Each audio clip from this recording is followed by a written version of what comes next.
Hi, this is Jessica Anna Astrology, and I want to talk about the soul purpose of an Aquarius in this video. So, Aquarius people, Aquarius is number 11 in this astrology lineup.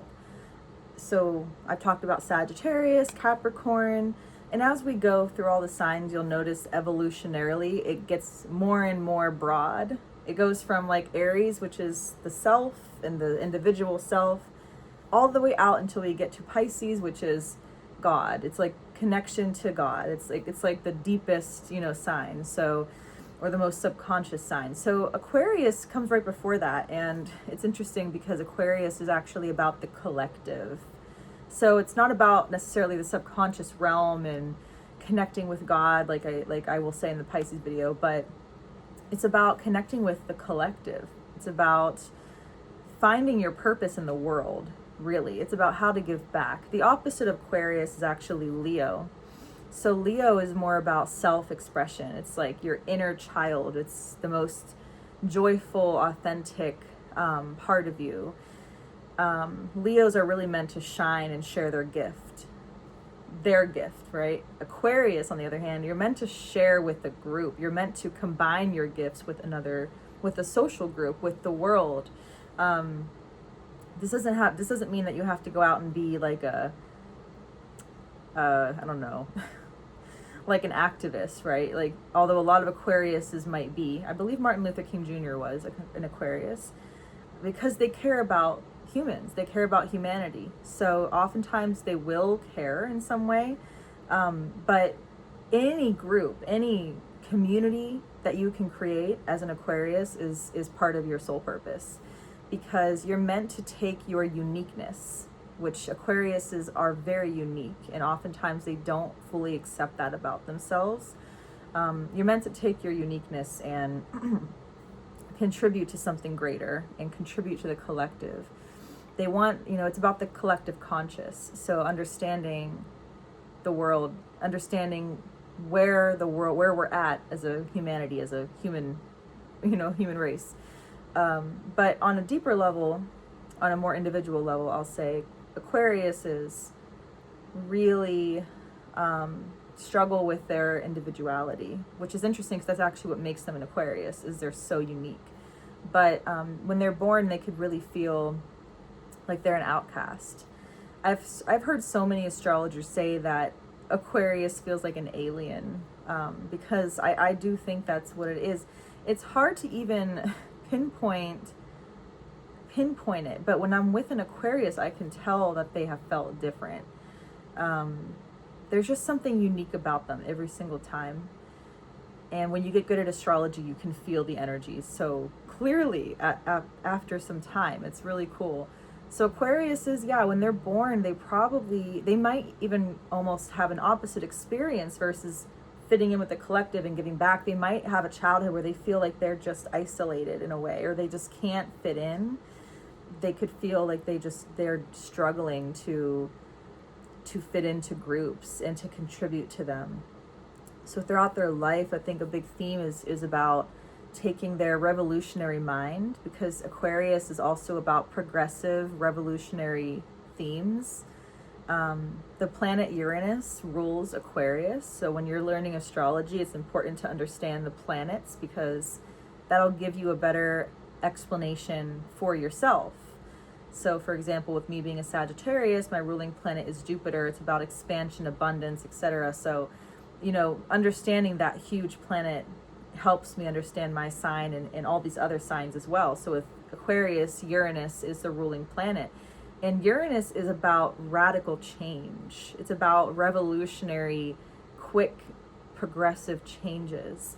Whenever we're having transits in the world and in the astrology world, whenever there are transits going on with Uranus, it's going to shake things up a lot. It could really change your life. The planet Uranus transits through your chart. It can change your life in a second, for better or for worse sometimes. But the point is here with Aquarius is they have this kind of mind. They have the kind of mind that can think things so fast. They're probably, I would say, one of the smartest signs, if not maybe the smartest, because they have, oh, there goes my cat. they have the intellectual capacity of like a Gemini, which is, Gemini is ruled by Mercury, so they're just very quick informational people. But Aquarius is the higher grade of that, basically. It's like I forget what they call it, the higher realm or something of a Gemini. So your Aquarius people are very, very quick. They're very smart. They often have ideas, again, that are so unique and so progressive that they almost are afraid to talk about it. They're afraid of being judged for it. And a part of their whole sole purpose is to take those qualities and find where they fit into the collective and give back. A lot of times Aquarius people can seem very detached because I believe it's because there is a fear of not fitting in. So they can tend to detach themselves if they don't feel accepted throughout their life. They can look at things, which can actually be a gift. They can look at things from an analytical mindset. But I think that for like the whole soul healing work that I'm trying to do here, for the purpose of that, I would say that an Aquarius is actually meant to learn how to not just stay detached, but also attach themselves to a greater cause and to know that they are accepted in that group. I think that's a soul healing thing for an Aquarius, is to know that where they go and where they contribute their uniqueness, they will be accepted. And sometimes, of course, you might have experiences early on in life when you don't really know yourself yet, when you're not going to feel accepted, and that can be a real difficult thing. I've met a lot of Aquariuses who are only children, and I think that this is a big part of it. Again, they're going to be individuals early on, even though it's not the same thing as an Aries, because usually when we talk about individualism, we're talking about Aries. We're talking about the self, like the individual self. But Aquarius is also definitely, as much as I just got done talking about the collective, Aquarius is definitely an individual, and it's just because they're so unique. So they might spend a lot of time alone. Or, Aquarius children, Aquarius moon children, and I think in general, they could have had a lot of activity in their life that didn't put the spotlight on them. So community groups being involved in, the parents' lives, having people in and out of the house a lot. Maybe the parents had a club or a group, or they owned a business, and everything was about that larger collective. But for an Aquarius child, that might have made them feel like they weren't good enough, or their self-expression, Leo, the opposite of Aquarius, their self-expression wasn't developed as a kid because they were always, like giving back to mom and dad's groups of people or whatever. That's just one example. There could be so many. So Aquarius, yeah, I think that a big part of their soul healing mission is to develop their real selves and accept who they are, and develop the quick thinking mind. A lot of not just quick thinking mind, but also very full of ideas. And a lot of Aquarius kids also, when they're young, in order to cope with this feeling, sometimes they can also be very naturally okay with not, they become okay, or sometimes in some cases they might just, it's part of it's the way that they're born, is they might feel okay with not fitting in. They might be used to it. Like, I know an Aquarius child that is totally fine with not having any, like, friends around him all the time, and he's in school and he's doing his own little thing, and he's truly fine like that. Like, he likes that. They're individuals. But again, it could kind of come from either way, where maybe they didn't have their self-expression developed from a young age, or they were, always felt like they were a part of other groups, and they didn't really feel like their own uniqueness was nurtured. So yeah, it's all like different angles of looking at it. But the whole point is just that an Aquarius is a person that is truly meant to find a bigger vision for their life, that fits into the collective conscious and fits into social groups, and feeling comfortable in their own skin. It's very interesting how Aquarius and Leo both can have fears around this in different ways. Leo energy can feel nervous to self-express, and Aquarius energy can feel nervous to contribute their own unique, they're both different sides of like self-expression and uniqueness and shining, and they're on the same axis of being yourself in a way. And Leo's more about the self, and Aquarius is more about taking that self that was developed earlier in the evolutionary timeline here of astrology, right? Like 5th house is Leo, 11th house is Aquarius. So early on we're developing our own unique self, and then when we get to Aquarius we want to give that back.